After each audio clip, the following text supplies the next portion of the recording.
Olá, olá, I'm Ana Santos from PT for You Portuguese Lessons Online. Welcome to one more week, one more amazing project. Of course, for you it's not important, but this is the first video of one more year of work for me. So I'm really excited to be here with you and to give you again all these feedbacks from all my work, and still with the idea that 5 minutes of Portuguese per day makes you smile every single day. So today is one more thing, a good thing actually. I promise you, Scott's honor, that is very simple.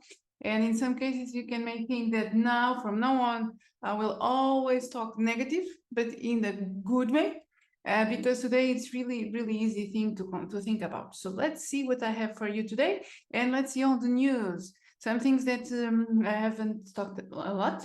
Now I have my email, of course, pt4you@outlook.pt, and of course my Facebook page and also my Instagram, where you can find all these contacts, and please share with your friends, with people that you know, that you believe that my interest is. Also, don't forget, you have everything on my website, pt4uwordpress.com, and my podcast, Por Terras de Portugal e Neste Dia. You find it in SoundCloud, but always the links in my webpage, where you find the transcriptions, and also this YouTube channel, pt4u Portuguese Lessons Online again. So today what I have, still one thing that we'll talk today again, this idea of direct object, we'll recap, and then add one more twist, one more pinch of salt.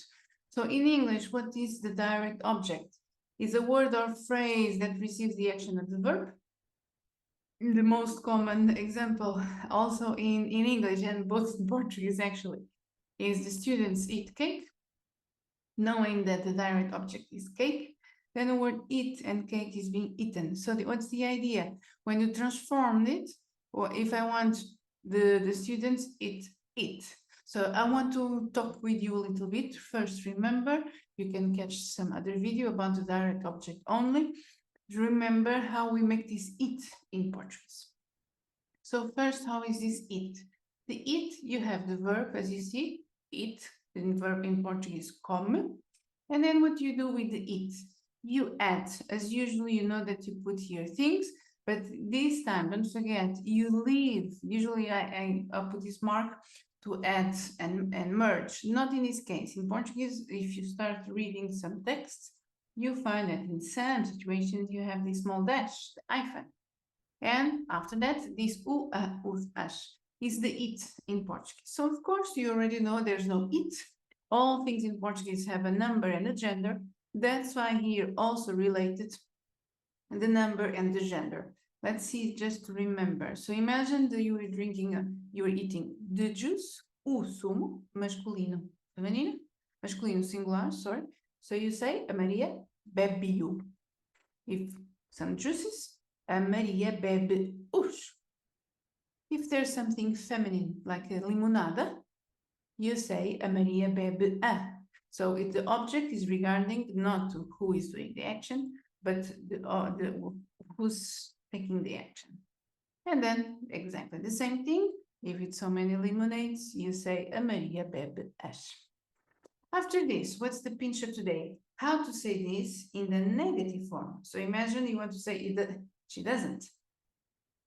It's super easy, I can guarantee you. What you have here is just a switch of position.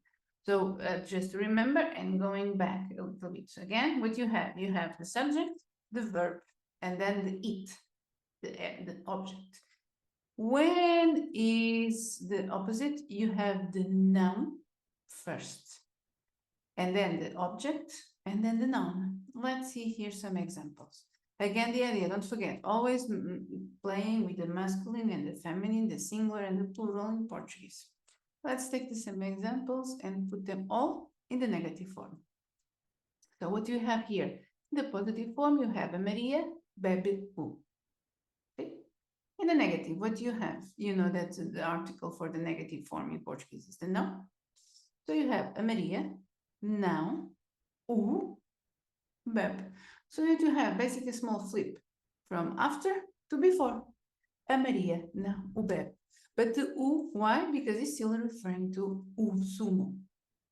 Exactly the same idea. A Maria bebe os, a Maria não os bebe. Say Maria. A Maria bebe a Maria não a bebe. Last topic, I think you can guess. A Maria bebe-as, a Maria não as bebe. So today I started with a very, very simple, I believe, simple idea of what we can do with this and this negative form, how it's placed in one place. Pay attention, this is one small detail. This is used and put in practice in Portuguese from the European. So if you're looking for some indications in Portuguese that is spoken in Brazil, there's another rules, another structure of grammar, different, only that. So this applies to Portuguese that you learn in Europe. Don't forget, always with a final thought, anyone who has never made a mistake has never tried to do anything again. So don't forget, you find these videos and all the others that I've done already on my YouTube channel. And please use my podcast to improve your language, to improve your skills, especially when it comes to listening. So meanwhile, don't forget, is always my lemma. Have fun. Ciao, ciao.